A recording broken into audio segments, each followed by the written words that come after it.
Bien, seguimos con el segundo vídeo y aquí pone, en este epígrafe, vamos a ver cómo definir el capitalismo, propiedad privada, mercados y empresas. Eh, a ver, cuando uno se plantea, cuando uno va viendo la evolución del ser humano o de la humanidad, a ver, se podría cuestionar que por qué hemos pasado de una etapa bastante prolongada, donde por ejemplo las condiciones de vida variaban poco, a una situación en la que cada generación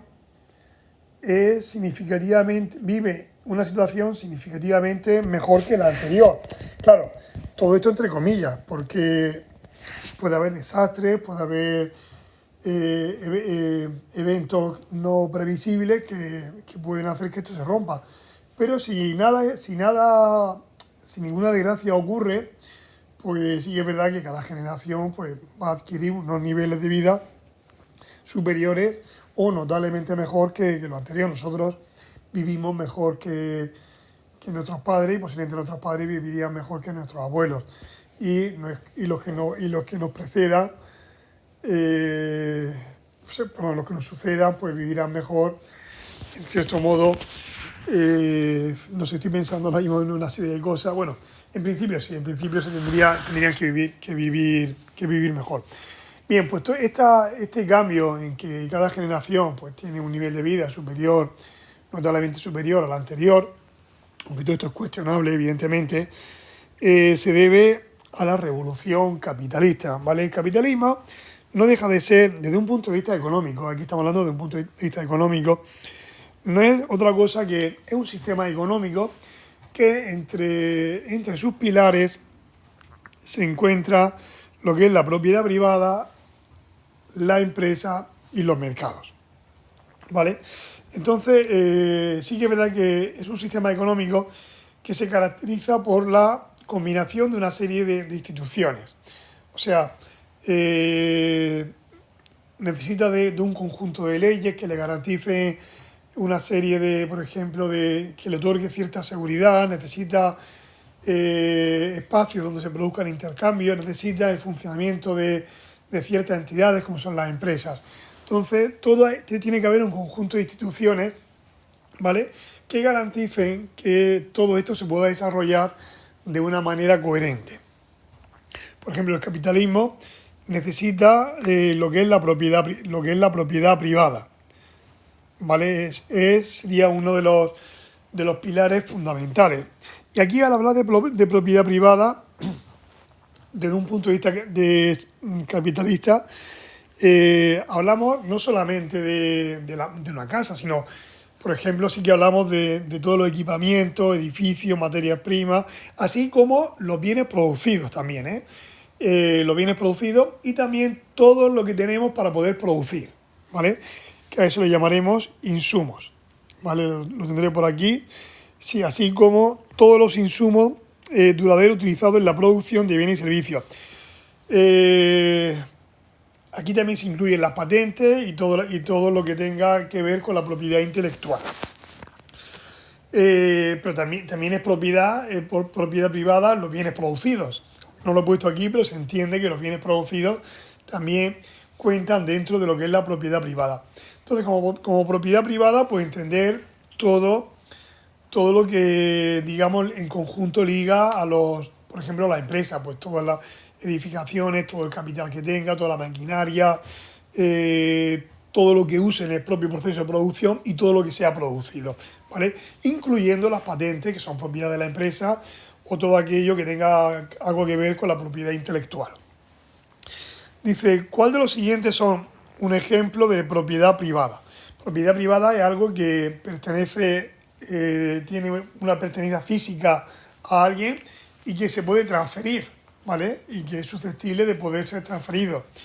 Los computadores de una universidad, sí, ¿vale? Porque te pueden prohibir no usarlos si no pertenecen a la universidad y pueden ser transferidos.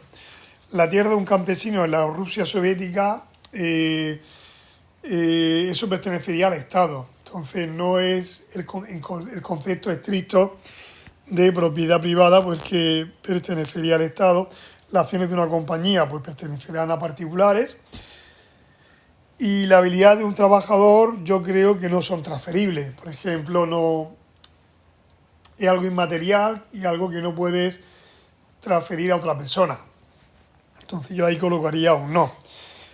Otro de los pilares importantes de, por ejemplo, el capitalismo suele ser el mercado, que es donde entendemos por mercado pues, un espacio físico o un espacio, no tiene por qué ser, no tiene por qué ser eminentemente físico, también puede ser, tú puedes comprar, digamos, en un espacio virtual, ¿vale? Puede ser un espacio físico, un espacio virtual, donde ocurre una serie de transferencias, ¿vale? Entre partes. Y se supone que en ese conjunto de transferencias, pues ambas partes salen ganando, ¿vale? Esa transferencia no tiene por qué ser con dinero, sino que podría ser por medio de intercambiar una cosa con otra, ¿vale? Lo que llamamos trueque. Puede ser monetariamente, evidentemente, o podría ser con una promesa de pago futuro. O sea, no tiene por qué ser el intercambio. Yo puedo dar una cosa y recibir la contraprestación a posteriori, no tiene que ser justo en el momento, ¿vale?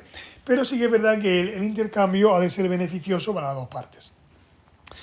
Y aquí me hacen una otra pregunta, ¿cuál de las siguientes es un ejemplo de mercado? Dice, el racionamiento de comida en tiempo de guerra. Ahí no hay un intercambio, ahí simplemente es que el Estado pues, provee de una serie digamos, de bienes a una población que lo está pasando mal. Entonces yo esto no lo consideraría un mercado, porque no hay un intercambio de bienes donde las dos partes salen beneficiadas.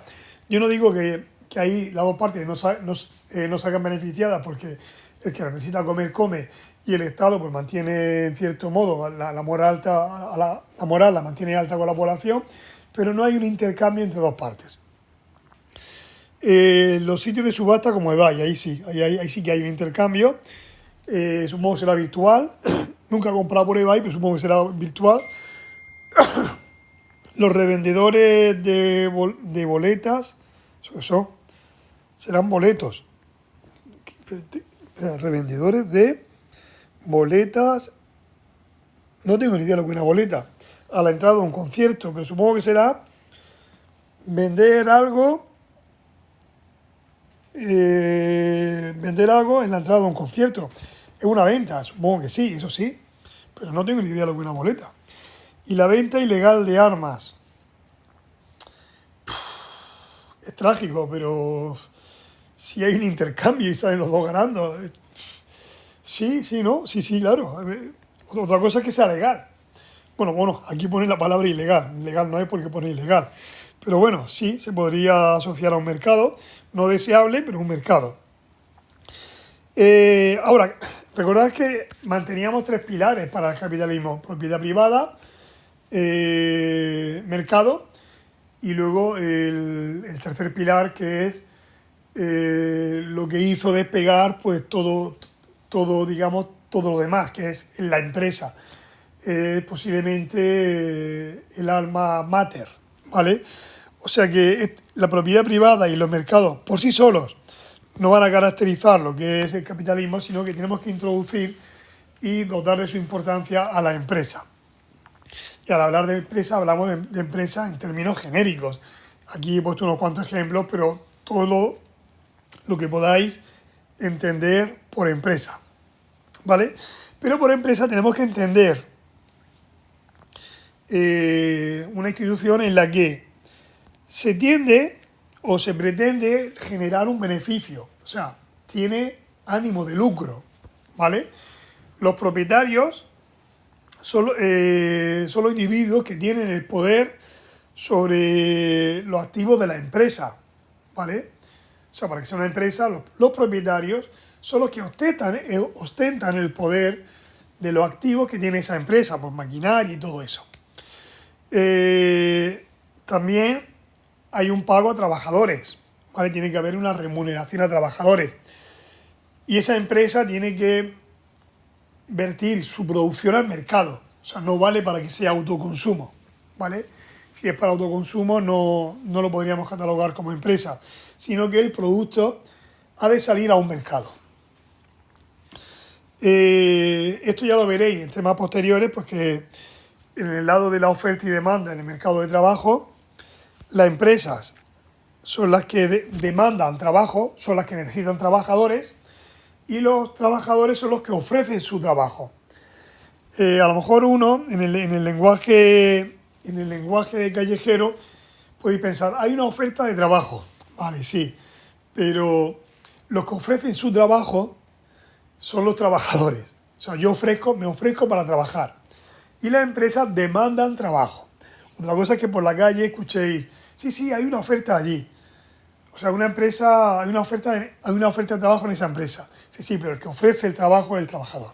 ¿Vale? Entonces, bueno, he puesto esto porque eso podría inducir a error.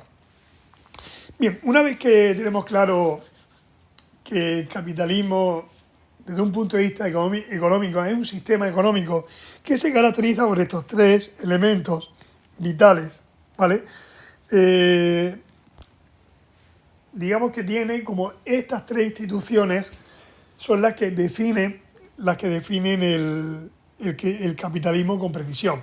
Otra cosa es lo que nosotros en nuestro día a día entendamos por capitalismo. Pero desde un punto de vista económico, el capitalismo no deja de ser un sistema económico que tiene como pilares básicos esos tres elementos. ¿Vale? Ahora, el cómo se combinen estos tres elementos ya dependerá de cada cultura, de cada país, de las leyes que haya en cada país, ¿vale? O sea, no en todos los países, ya lo veréis en breve, no en todos los países el capitalismo se ha desarrollado de la misma manera, o sea, no se desarrolló igual. Por ejemplo, cuando empezó, por ejemplo, en Gran Bretaña, que cuando, por ejemplo, se desarrolló en Corea del Sur, ya lo veréis. Vale, el siguiente epígrafe va sobre el capitalismo como sistema económico. Bueno, pues volver a repetir. Este libro la verdad es que es un poco pesaico, ¿eh? Va repitiendo, se hace un poco denso de leer, ¿vale? Aquí, por ejemplo, dice que en un sistema capitalista la producción corre principalmente a cargo de las empresas. Claro, es uno de los pilares que tiene el capitalismo, ¿vale? Y los otros dos elementos esenciales pues, son los mercados y la propiedad privada. Vale. Bien, para que las empresas puedan funcionar de una manera dinámica, es necesario digamos, los insumos, o sea, lo que utiliza la empresa para producir y los productos producidos que sean propiedad de la propia empresa, ¿vale? Y que luego existan mercados donde la empresa pueda vender sus productos. Eso parece obvio. Y entonces cuando uno dice, ¿cómo puede el capitalismo generar un cambio en el nivel de vida? Pues primero, mediante la tecnología, porque con una revolución tecnológica permanente lo que podemos conseguir es que haya una mayor producción en un menor tiempo. Y eso pues hace el que, por ejemplo, el que haya una mayor producción necesitando un menor tiempo, eso hace, por ejemplo, que mejore el nivel de vida. No es lo mismo tener una jornada laboral de 12 horas, porque yo en cada hora pues soy capaz de producir tanto y en función de lo que produzco voy a cobrar, a que yo sea capaz de producir más y pueda generar unos mayores ingresos. Posiblemente las jornadas laborales, pues bueno, porque una serie de leyes se podrán acortar y eso hace que el nivel de vida vaya mejorando. Pero también es verdad que tiene que haber un conjunto de leyes, ¿vale? Bueno, aquí eso lo comentaré luego, porque no quiero mezclar cosas. Por ejemplo, aquí os comenta que la revolución tecnológica permanente coincidió con la transición hacia un contexto en el que las empresas se convirtieron, o sea, la forma predominante que había de producir antes de la aparición del capitalismo no era un sistema donde la empresa fuese el elemento predominante, sino que había otro sistema en el que, por ejemplo, funcionaba más a tipo familiar, donde era mucho más propio el autoconsumo. Sin embargo, con la aparición del capitalismo y las empresas, los mercados y la propiedad privada, pues todo esto generó una serie de condicionantes en el que sí que había incentivos y sí se daban las condiciones pues, para que la empresa tuviese sentido, ¿vale? Por ejemplo, el que haya empresas que puedan competir, el que existan unas leyes que me garanticen la propiedad privada, pues todo eso puede hacer generar que puedan aparecer empresas que compitan entre sí y que todo eso al final pues redunda en calidad de vida, pues porque puede al competir entre sí, puede obtener mayores accesos a mayores productos, al haber más competencia, los precios bajan,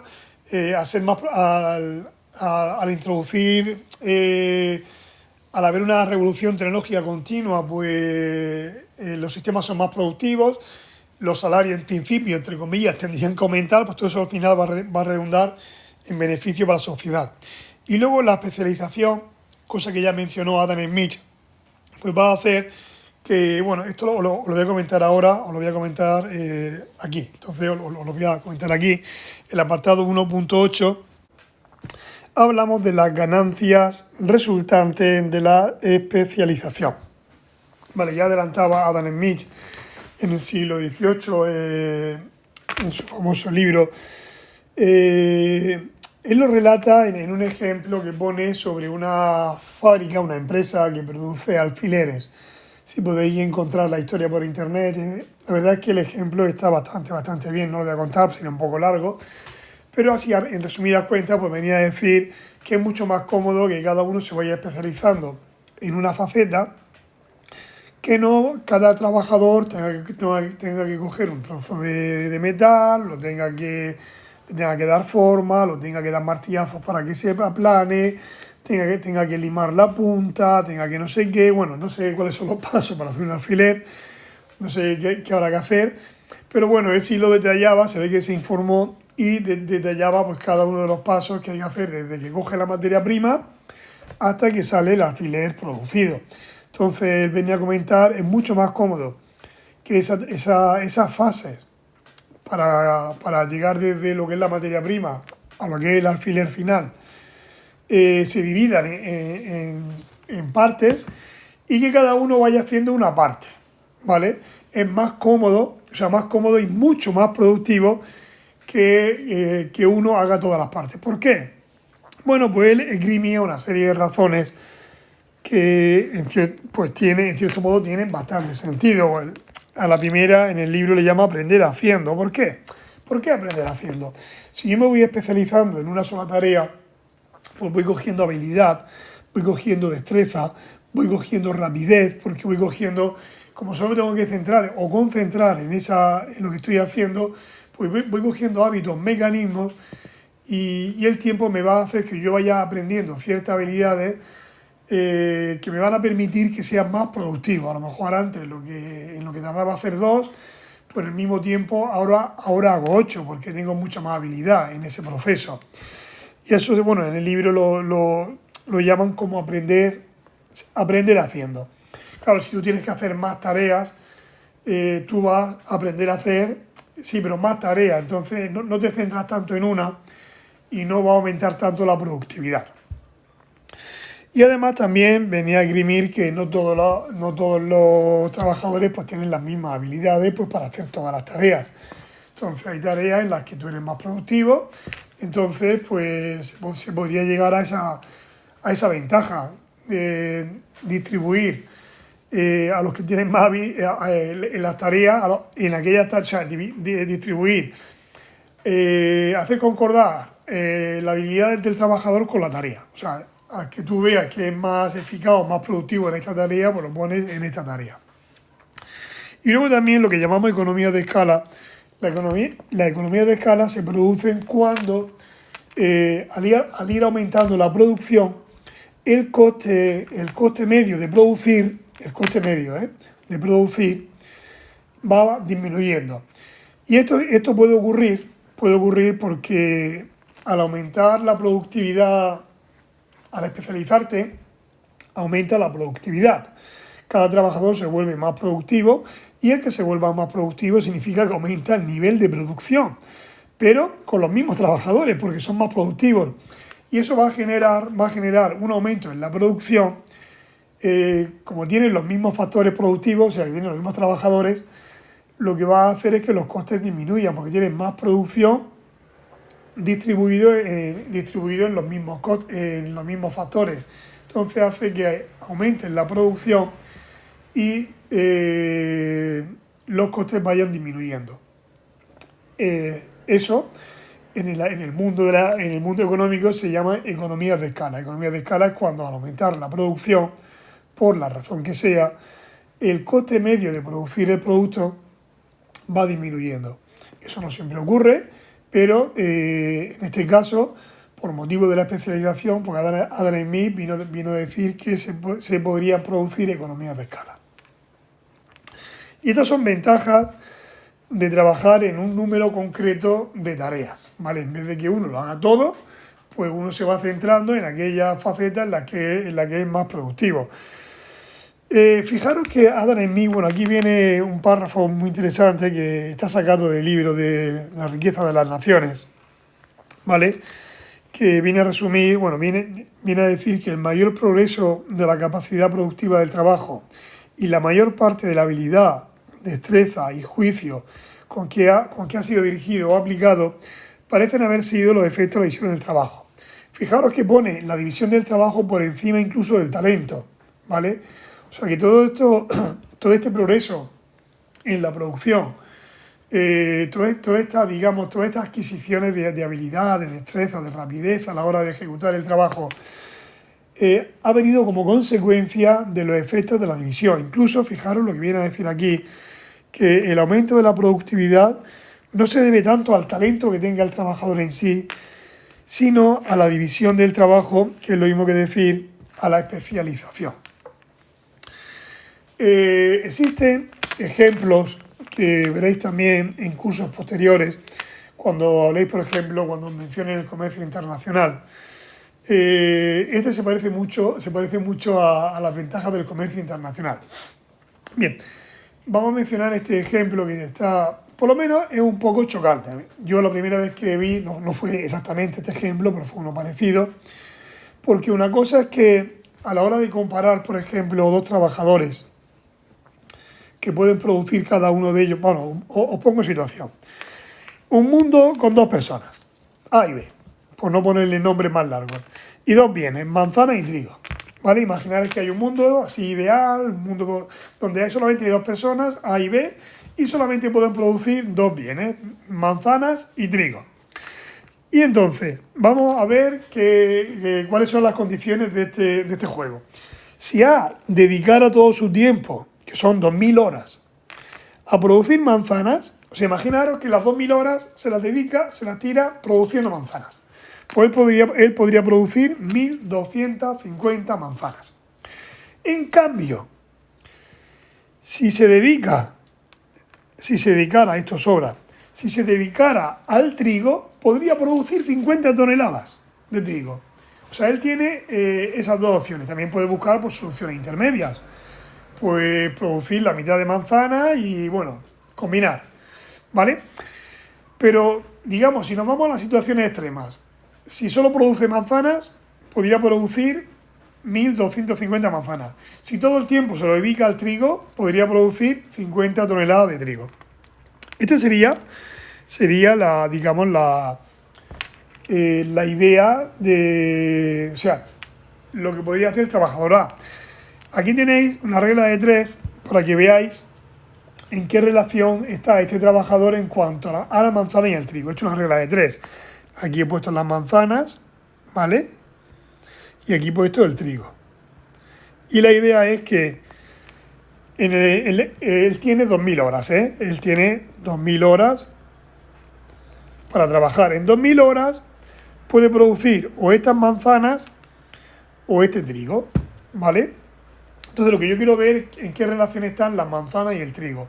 Pues en producir una manzana, ¿cuánto trigo podría producir? O sea, en el tiempo que tarda en producir una manzana, ¿cuánto trigo podría producir? Es una simple regla de 3. Ya sabéis que la regla de 3, pues lo que quiero calcular es esto y se hace una z, ¿vale? Se hace una z, si son directas, quiero decir. Se multiplicaría el 1 por el 50 y se dividiría por 1250. Y lo que sale, en este caso, bueno, el 50 lo he puesto, como son toneladas, lo he puesto en kilos, son 50.000, ¿vale? Esto de aquí son kilogramos. Entonces la relación, esto quiere decir que en el tiempo que tarda en producir una manzana, podría producir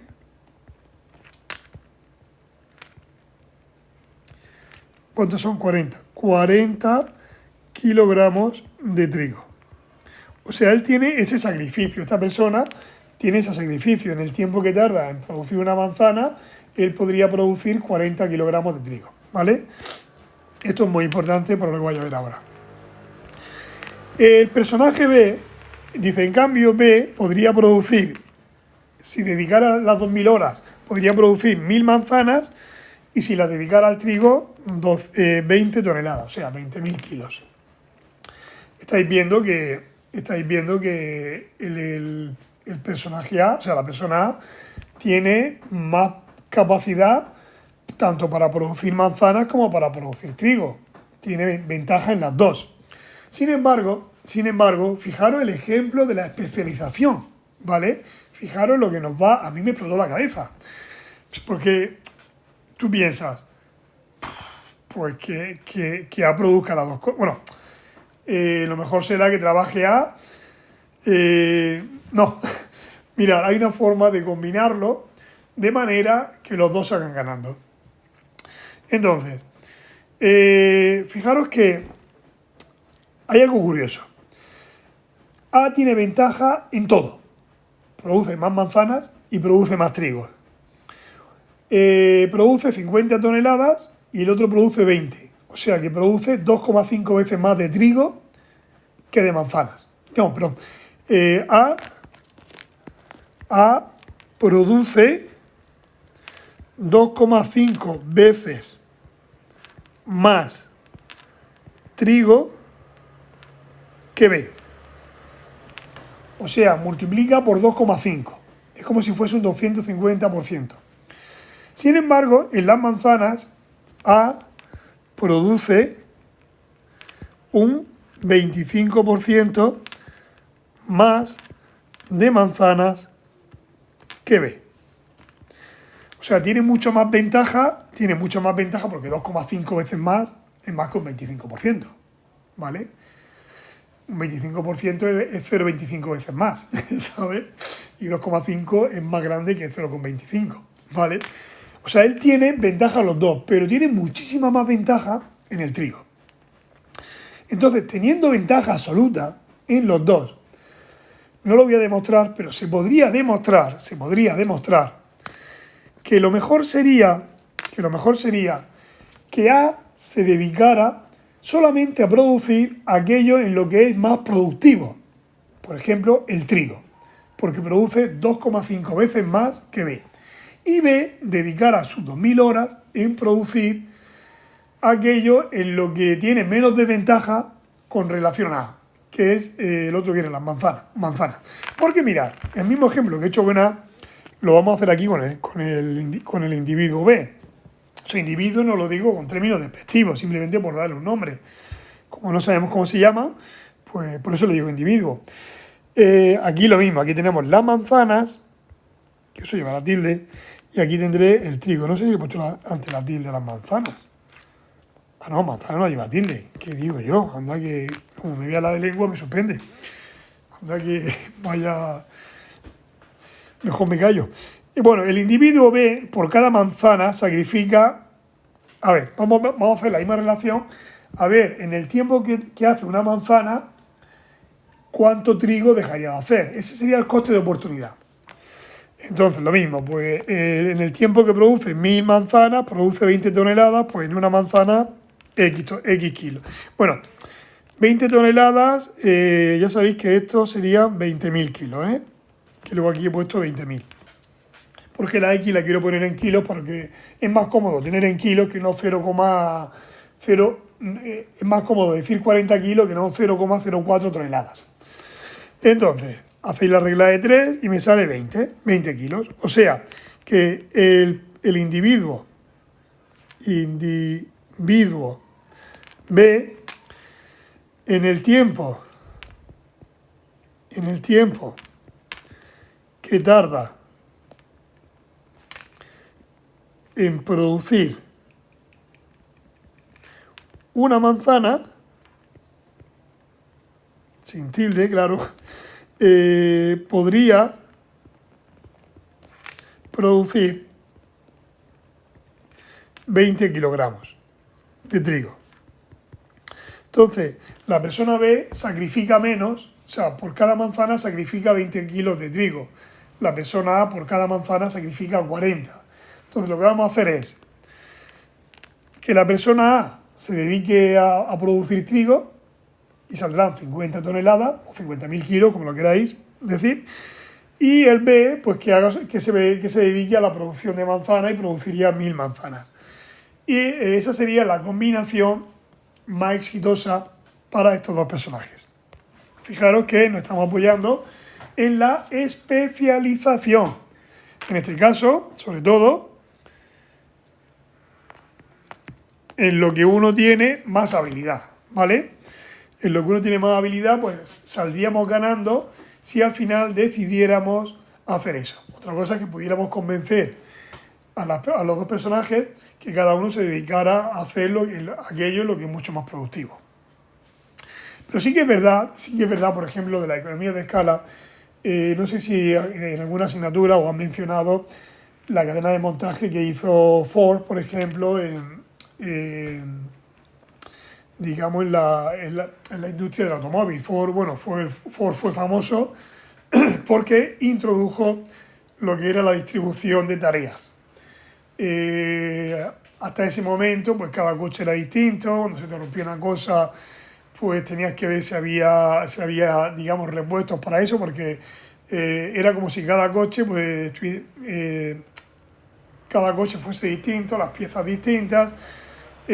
Ford lo que hizo fue, primero, vamos a hacer un mismo modelo y lo vamos a hacer en cadena. Y lo que voy a hacer es distribuir los trabajadores por secciones. Esta sección se va a encargar de esto, esta de esto, esta de esto. Ford lo que hizo fue conseguir una mayor productividad y eso consiguió economías de escala, en el sentido de que al aumentar la producción, porque los trabajadores se especializaban en tareas, pues pudo conseguir que el precio final del coche fuese menor. O sea, la economía de escala y la especialización en el trabajo le llevó a que los coches tuviesen unos costes significativamente menores que los de la competencia. Aparte del famoso, no sé si sabéis, el famoso, porque los Ford eran todos negros.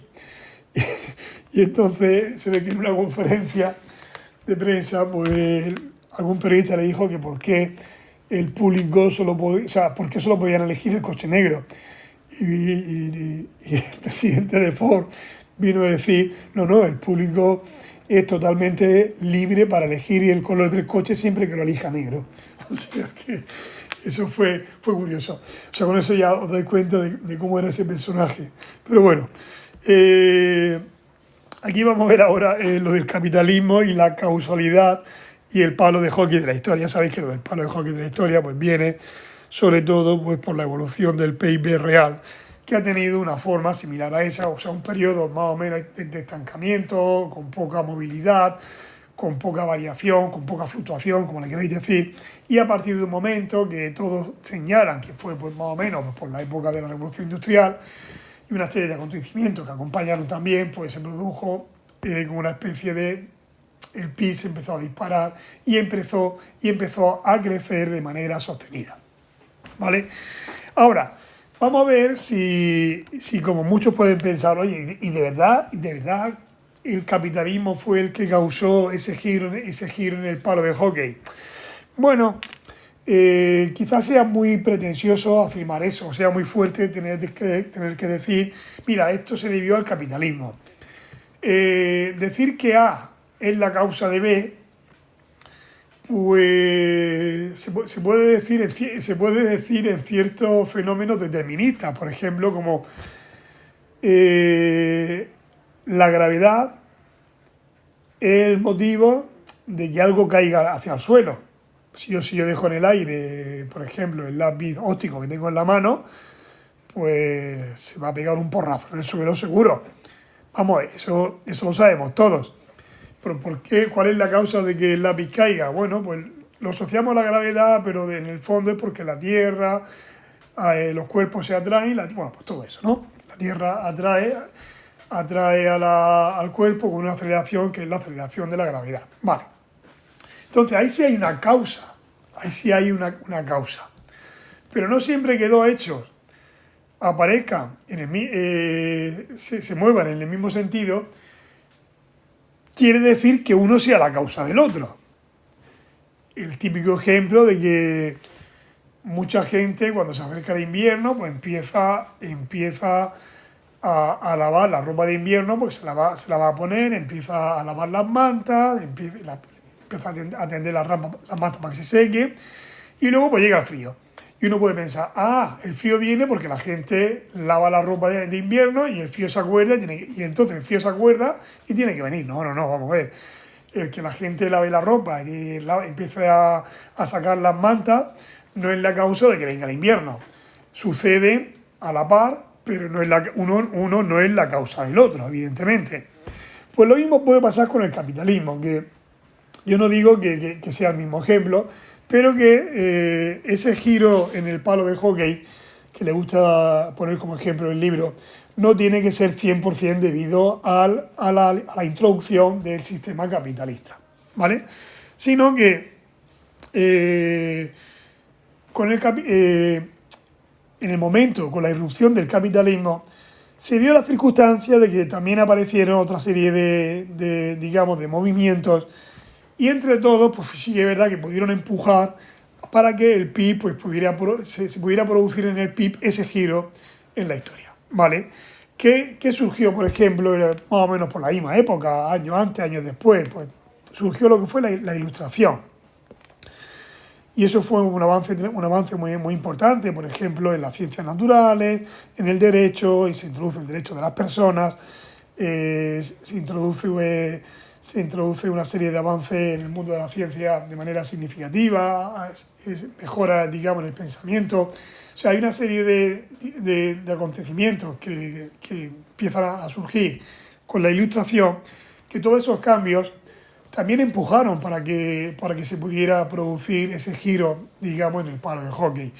Entonces, ¿fue el capitalismo el causante de todo esto? Pues posiblemente tuvo su influencia, pero no fue solamente el capitalismo el causante de ese giro, sino que se empezaron a dar una serie de circunstancias, por ejemplo, si no hubiese existido, por ejemplo, durante la Ilustración se empezó a cuestionar lo de la monarquía, el absolutismo monárquico. O sea, uno es rey porque es rey y el rey es el que manda. Bueno, pues ya empezaron a surgir democracias, parlamentos y todas estas cosas. Y entonces, bueno, pues a partir de ahí los estados empiezan a crecer y se pueden generar pues unas condiciones pues para que las empresas puedan trabajar en unas condiciones más, digamos, con más seguridad.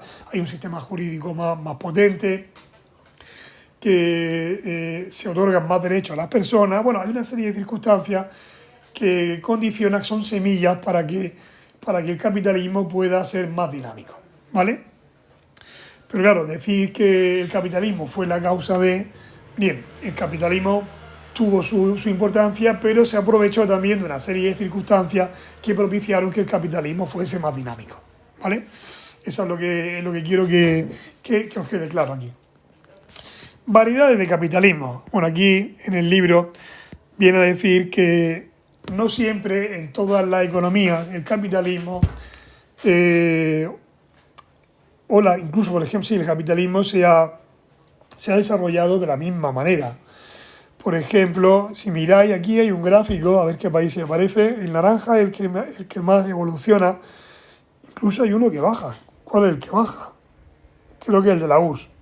Ah, bueno, sí, porque el de la URSS desaparece, por eso ya desapareció en el 91, por eso a partir de ahí supongo que bajará, porque ya no está. Bien, fijaros en lo de Corea. Corea, por ejemplo, pues en la década de los 70 empezó a subir, pero empezó a subir de manera significativa. Por ejemplo, mirad, cuando se produjo la revolución industrial en Gran Bretaña, se dieron una serie de circunstancias para que se pudiese producir la revolución industrial en Gran Bretaña. Ya veréis en un tema posterior, creo que es el tema 2, no me quiero adelantar mucho, pero ya veréis que en Gran Bretaña se dieron una serie de circunstancias que propiciaron que la revolución industrial empezara allí. Bien, las circunstancias por las que se produjo el despegue, por ejemplo, en Corea, fueron otras distintas. No fueron las mismas que las que se produjeron, que las que se tuvieron en Gran Bretaña en el siglo XVIII y XIX. En Corea del Sur, al igual, por ejemplo, que en China y al igual que, por ejemplo, puede ser en Japón, se vio la figura de un Estado desarrollista, ¿vale? Lo tengo por aquí, si está aquí. Un Estado desarrollista en el sentido de que el Estado ayudó de manera significativa para que se pudiese promover, sobre todo en Corea. En Corea el Estado, pues digamos que promovió el desarrollo de ciertos tipos de industrias, además alentó a que las industrias pudiesen competir en el extranjero. No sé si recordáis que a partir de los 80 o 90 empezaron a aparecer marcas coreanas de coches, ¿vale? No sé si Hyundai es coreana, sí, creo que Hyundai. Bueno, Daewoo también creo que era coreana. Bueno, pues empezaron a aparecer una serie de marcas coreanas y eso en cierto modo estaba fomentado por el gobierno, ¿vale? Además de que el gobierno también fomentó una educación a lo que es la masa trabajadora, a lo que era digamos el conjunto de trabajadores. O sea, propiciar una educación de alta calidad a los trabajadores. Bueno, en ese sentido, pues en esos términos se movió Corea. Entonces Corea experimentó un desarrollo también importante. Como consecuencia, no solamente como consecuencia pero sí que es verdad que apareció un estado desarrollista bastante importante que incidió de sobremanera para que Corea pudiese despegar de esa manera tan significativa. Y aquí, por ejemplo, nos vamos a plantear ahora cuándo el capitalismo, o sea, cuándo es dinámico el capitalismo. No porque una sociedad intente instaurar el capitalismo. Por ejemplo, si en Gran Bretaña, cuando se instaló el capitalismo, no se hubiesen dado los cambios que aparecieron pues, con la Ilustración, posiblemente no se hubiese podido desarrollar el capitalismo pues, con la misma ligereza que se desarrolló. Si el término de la propiedad privada no se hubiese desarrollado, no hubiese un marco legal detrás que protegiese a la empresa, que protegiese la propiedad privada, pues posiblemente no hubiesen aparecido tantas empresas ni se hubiese desarrollado Gran Bretaña en los términos en los que se hizo. Entonces, a la hora de ver por qué el capitalismo puede ser dinámico, pues podemos decir, por ejemplo, que puede haber una serie de condiciones económicas que puede hacer que eso sea posible. Aquí, por ejemplo, he puesto las condiciones para que sea menos dinámico. Pues lo contrario de eso es para que sea más dinámico. Por ejemplo, ¿por qué puede ser menos dinámico desde un punto de vista económico el capitalismo? Pues porque la propiedad privada no esté garantizada. Entonces, ¿quién va a arriesgar un capital si luego la propiedad de ese capital me la cuestiona alguien? ¿Vale? Que los mercados no sean competitivos. Ya veréis en su momento que los mercados competitivos pues tienen una cierta serie de propiedades que favorecen, bueno, ya lo veréis en su momento. La competencia lo que hace es favorecer, en cierto modo, la producción. Y luego, que la empresa sea, bueno, esto puede sonar a algo, esto pasa y pasará siempre, ¿eh? Que las empresas sean propiedad y estén dirigidas por gente que sobrevive gracias a sus conexiones con el gobierno o privilegios de cuna. Bueno, los privilegios de cuna, si si ya la familia tiene una empresa y se la quiere dejar a él, bueno, pues ellos sabrán, o sea, pero que sea por las conexiones con el gobierno. Estos son, digamos, causas que pueden hacer que sea menos dinámico, ¿vale?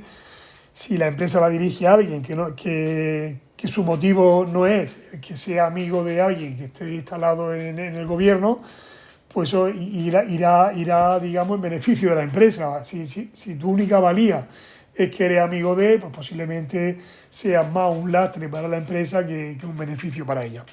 Pero también puede ser que haya condiciones políticas. Por ejemplo, lo que os dije, ya sabéis que los gobiernos pues tienen muchísima importancia en los países capitalistas. No en todos tienen la misma importancia, pero sí que es verdad que los gobiernos, el Estado, pues tiene una gran parte en lo que es, por ejemplo, en el PIB.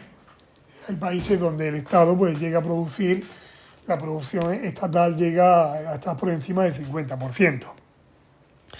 Entonces, ¿por qué puede haber condiciones políticas? Porque se han de, digamos, de crear unos marcos jurídicos, unos marcos legales que garanticen sí, sobre todo que garanticen y que se comprometan por ejemplo, a salvaguardar, digamos, la propiedad o las innovaciones que pueda introducir una empresa. Si una empresa introduce una innovación tecnológica, que esa empresa se pueda beneficiar de esa innovación y que pasado un tiempo, pues esa innovación, digamos, se trasvase a lo que es el acervo cultural de la sociedad. Pero durante un tiempo sí que es verdad que interesaría que esa propia empresa fuese la única que se pudiese beneficiar, o si hay otra, pues que sea pagándole, o sea, que sea a través de una remuneración.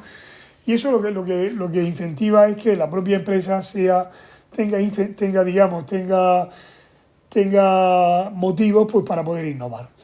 Luego, a la hora de dirimir juicios sobre cuestiones de propiedad, pues que haya un marco jurídico pues, que pueda respaldar y pueda dar una solución coherente y sensata a los problemas que se puedan presentar. ¿Vale? Pues eso serían, digamos, un poco las condiciones políticas. Resumiendo, bueno, pues aquí os digo,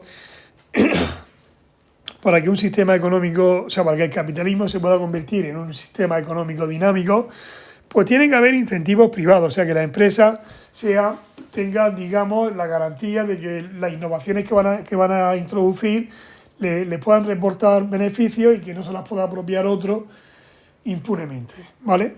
Luego, que las empresas estén dirigidas por aquellos que demuestren capacidad, eso sería lo ideal. Bueno, sería lo ideal. Luego, que hay una serie de políticas públicas pues, encaminadas a crear ese tipo de condiciones, que haya un marco jurídico conveniente que nos proteja de situaciones que sean no deseadas.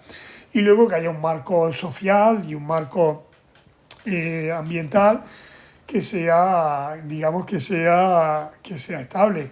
O sea, se pueden dar todas estas circunstancias, pero imaginaros que hay una guerra por aquí en medio. O sea, tiene que haber una sociedad y un entorno pues, que tenga unas condiciones de cierta estabilidad. Bueno, también aquí os comento cosas, o sea, aquí os voy a comentar cosas que ya os he comentado antes.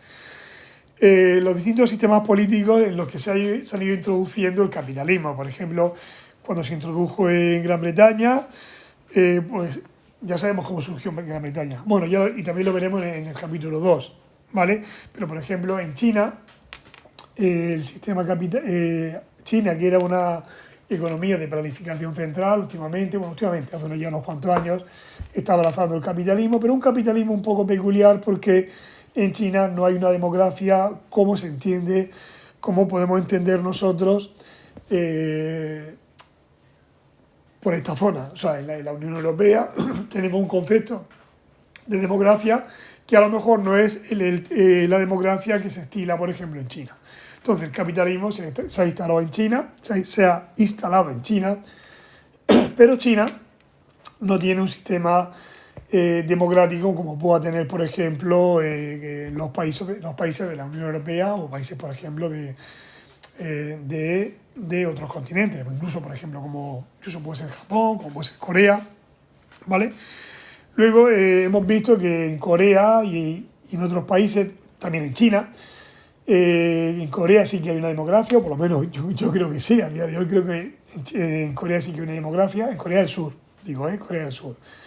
Corea del Norte es otra historia.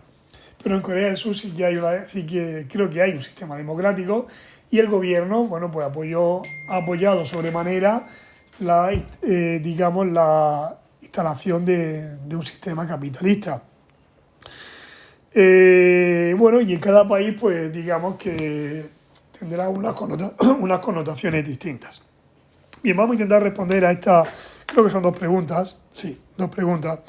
La primera dice, analice la figura 1.10, que supongo que será esa, que muestra el PIB per cápita de unos cuantos países, entre ellos España, entre los años 1950 y 1990. Y vamos a ver cuál de las siguientes afirmaciones es correcta. No tiene por qué haber una, ¿eh?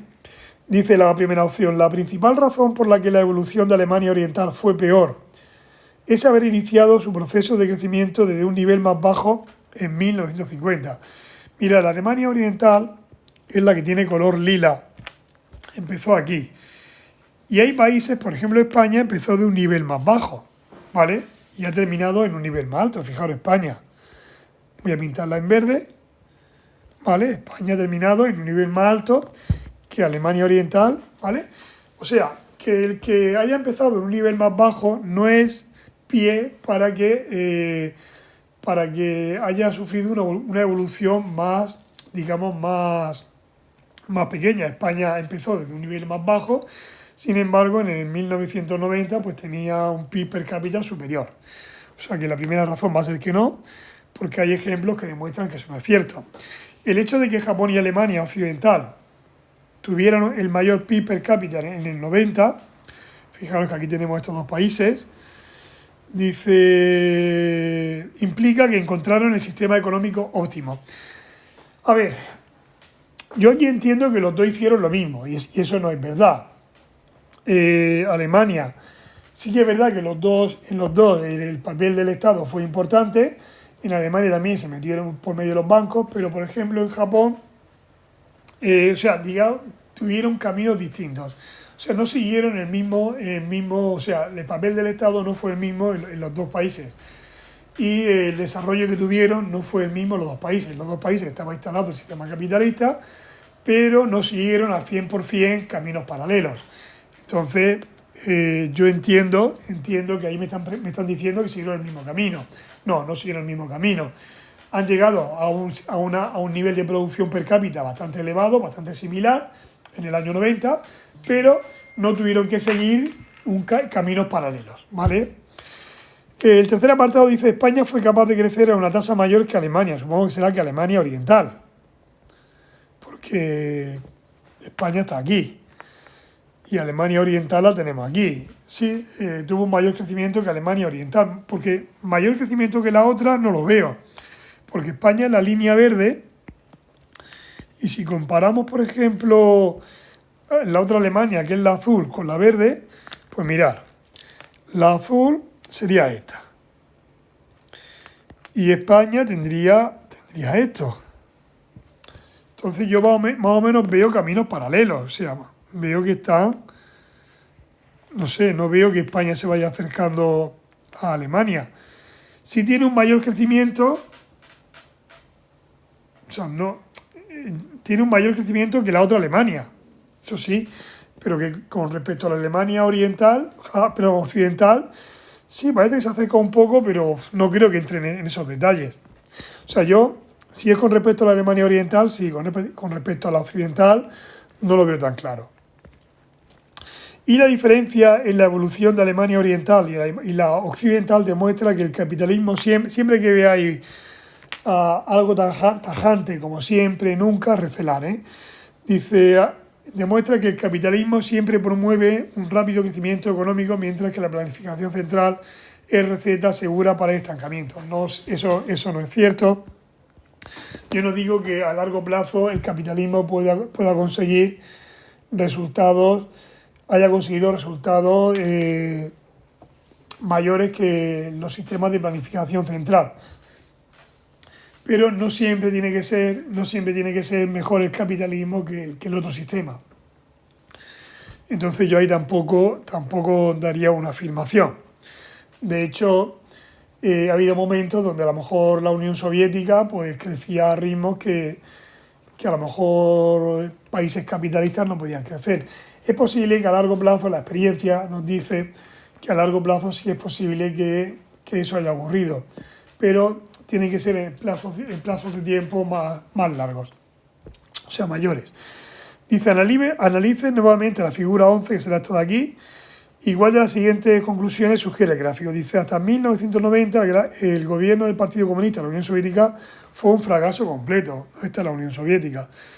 La Unión Soviética, bueno, voy a marcar la Unión Soviética y no fue un fracaso. A ver, creo que sigue esa senda. O sea, fue creciendo, a lo mejor no creció como Corea del Sur, pero sí que es verdad que fue creciendo. O sea, tanto como va a decir un fracaso absoluto, no podemos decir. O sea, todas las aseveraciones que se hagan así de forma tajante, recelar de ellas. No digo que sean falsas, pero recelar. La comparación de los resultados obtenidos en Botswana y Nigeria, creo que son estos dos países que hay aquí, los dos más bajos, fijaros qué curioso, son países que tienen recursos, sin embargo tienen un crecimiento del PIB que no es muy elevado, posiblemente porque no se dan unas condiciones sociales ni políticas, no hay una garantía total en la propiedad privada, no se dan las condiciones para que las empresas se atrevan a invertir. Entonces hay una serie de condicionantes, posiblemente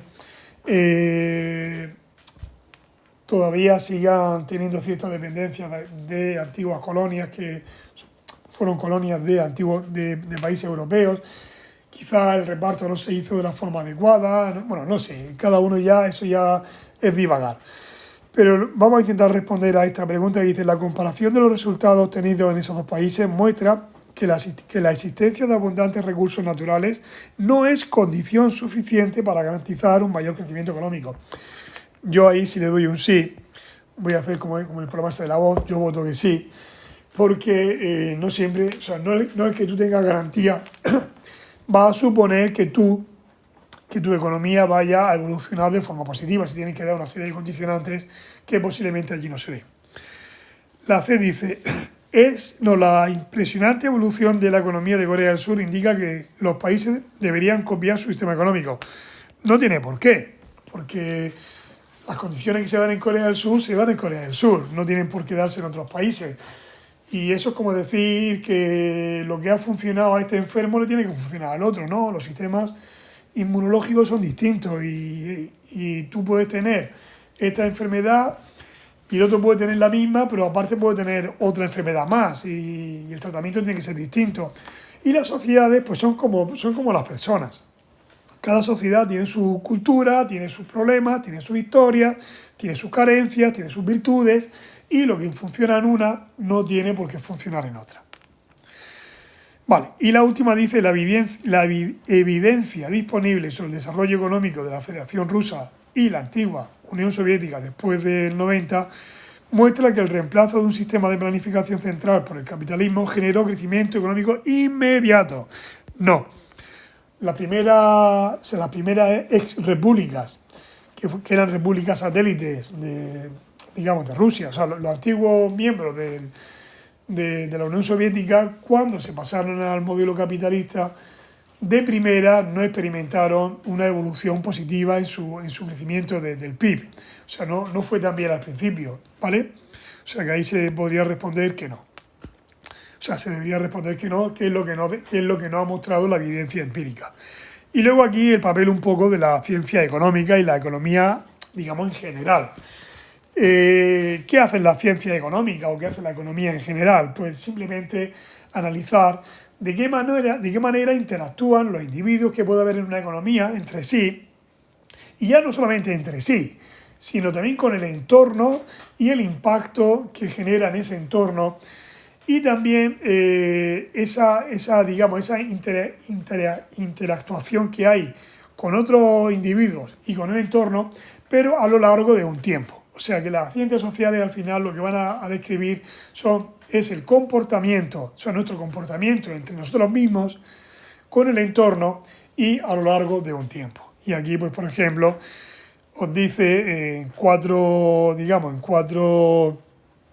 notas, pues todo lo que yo he dicho antes. Dice cómo llegamos a adquirir las cosas que forman nuestros medios de subsistencia. O sea, cómo adquirimos aquellos productos que consumimos. Cómo se interactúa con los demás, ¿vale? Cómo interactuamos con nuestro entorno. Pues eso se encarga lo que son las ciencias sociales y en concreto la economía. Y cómo todo lo anterior va cambiando con el tiempo. Si pensáis en la España de hace 20 años, no existe la misma forma de interactuar que en la España actual, ni será la misma que dentro de 20 años.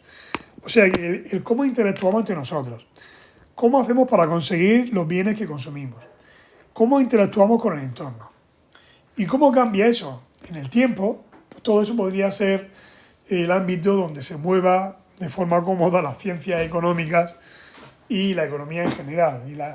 He dicho antes ciencias sociales porque la economía no deja de ser una ciencia social. Bueno, pues con esto ya terminaríamos el tema 1, que es un tema más teórico que práctico.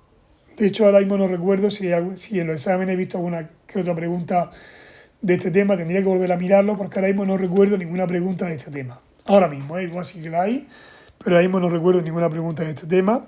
Si la hay, os lo haré saber en el examen. O sea, cuando empiece a resolver exámenes, os lo haré saber. Muy bien, pues con esto ya cerraríamos el primer tema.